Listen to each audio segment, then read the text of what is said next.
I have 3 fingers missing on my dominant hand. It's fine. I can type and everything and even manage to tie my shoelaces most days, and on the days I can't, that's the dyspraxia. However, I won't deny that it looks a bit odd to most people. I only have my 4th and 5th fingers, so my hand looks a bit like a child's drawing of a rabbit, and not a good one. I'm used to people asking about it, usually after staring for a good minute or 2, but I still find it annoying. I really don't get why you'd think it would be an okay thing to ask someone about, but hey, I wasn't raised in a barn. Usually I nip the questioning in the bud by just explaining the truth from the get-go, and assuming that enough people will gossip about it that the message will spread by the end of the day. It always does. Anyway, I started a new job about a month ago, and I honestly could not face going through that same cycle again. I felt like the time had come to not play into it anymore and to make something out of it, and I decided to make myself laugh. When the first new coworker asked about it, I completely lied and told her that I chewed them off as a baby. I then decided to tell the next person who asked that I cut them off with a plastic knife at a picnic. And the next person that I was born with 6 fingers and they removed too many, and so on. All genuinely ridiculous reasons, but I'm a good actor and they actually believed my stupid lies. I didn't expect them to, a plastic knife, through bone, but there you go.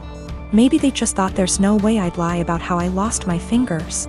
Within about 3 days, I learned that my coworkers had been arguing about the actual reason, and it seems like a lot of them now actively dislike me for lying to them. I'm probably going to have to make some cupcakes over the weekend with my super cool 3D printed adaptive whisk to get back into their good books. Anyway, I told this story to my brother today, and he told me that I was an asshole because I caused tension within the office on my first day and made people feel stupid for being gullible and believing my lies. My argument is that I'm not the asshole because they were asking a rude, albeit common, question, and because I didn't do it with the intention of deceiving them. I was just honestly fed up of the question and didn't think they'd think I actually severed 3 fingers with dental floss when I was 3. I'll accept my judgment, though. Not cool to ask people why they lost limbs or digits just because you want to sate your morbid curiosity. A few reminders for people: I'm not a male. Don't know why everyone assumed that. Don't ask people about something that could be traumatic, especially when you don't actually know them. I and my husband tried for 5 years to get pregnant. Testing eventually revealed I have eggs of steel, and without medical help I'll never get pregnant. So that's what we did. Gave our samples, 1 petri dish, and 9 months later I have 2 beautiful fraternal twin boys, Jack and Adam. Thing is, Jake has a condition. Without going into detail, requires a shot once a week. Once he is older he can take pills. I went back to work and mother-in-law offered to watch the babes. She's wonderful. I trust her 100%. They were 9 months. Now 16 months. During this time she would give his injection as we had a schedule. 10 a.m. before snack and nap. Worked very well until a month ago when she gave the shot to the wrong kid. Now they may be fraternal, but they look identical. I'll be honest, my husband and I even mix them up sometimes. Everyone does.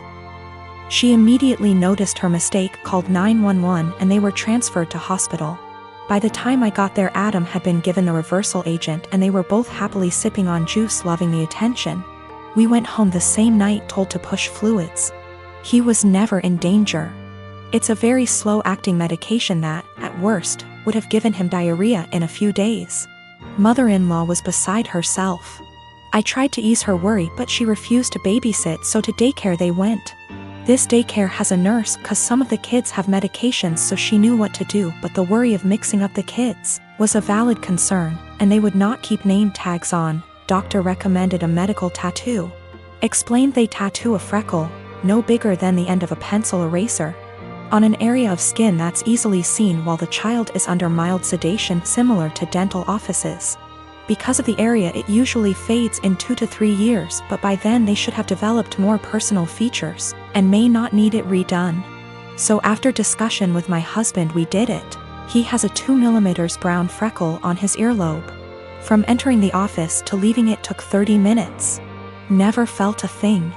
Mother-in-law lost her shit the second I mentioned a medical tattoo.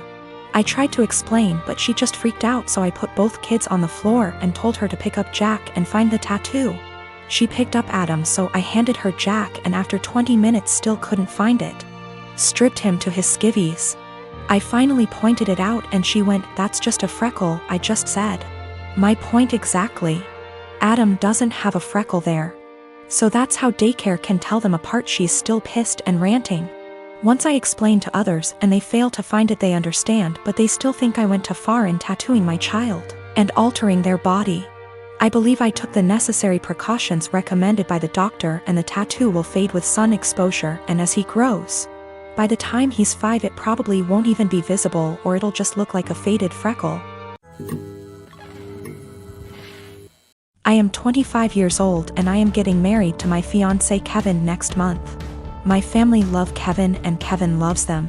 However, my mom is the brutally honest type who constantly dish out her opinions and thought on what people wear, how they look, how well off they are. Mostly negative, tasteless, backhanded comments. She says she can't help it and that no one should be offended when she's just being honest. When she met Kevin, she kept making comments about him, his car, his degree, etc. With time and strict conversations, I was able to get her to show some respect. But she kept annoying Kevin by constantly talking about his hairless face. His face is clean, he doesn't have a beard or mustache, which he can be very insecure about.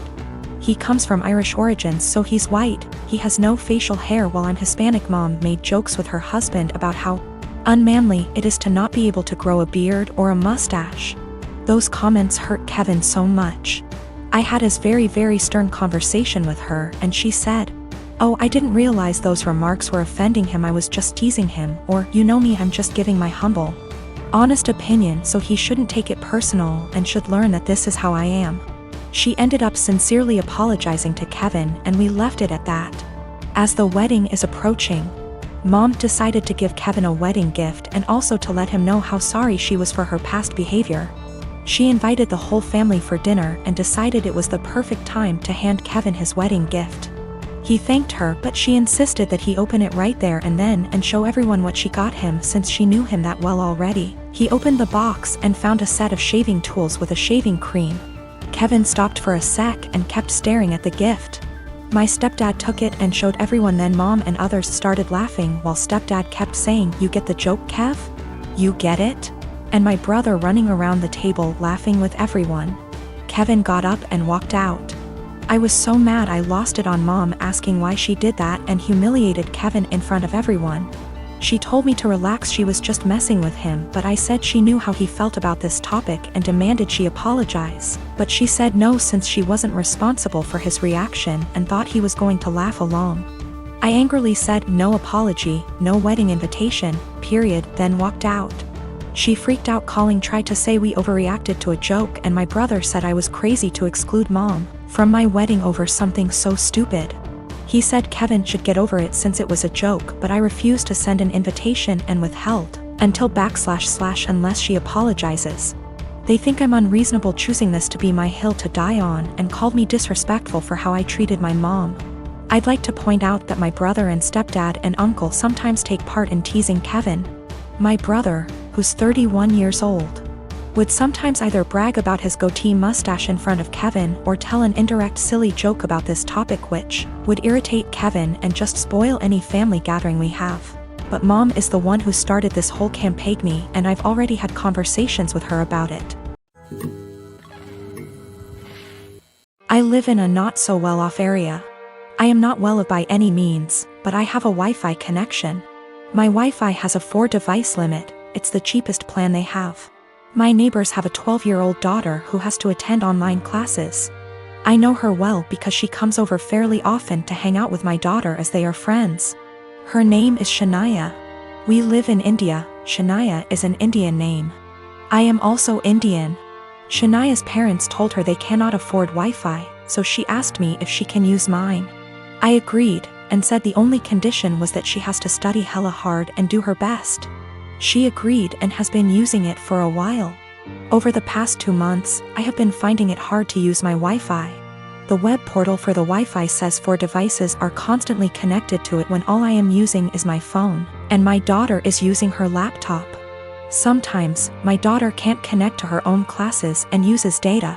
I asked Shania about it last week, and she said her parents forced her to tell them the password and that they have been using it. I went and spoke to her parents about it, and said that it is only for her to be able to attend classes. They said they will stop using it. But over the week, 4 times my daughter's classes got interrupted because there were multiple devices trying to use it. Yesterday, Shania told me that our other neighbors also have the password and are also using it, that her parents gave it to them. I went and warned her parents again, said I will change the password, but they made false promises again and shut their door. I changed the password and gave Shania the new one, but her parents forced it out of her again. My daughter's education needs to take priority, her classes are important. I can't let her education take a back seat, but if I change it again and not give Shania the password, her education will get affected.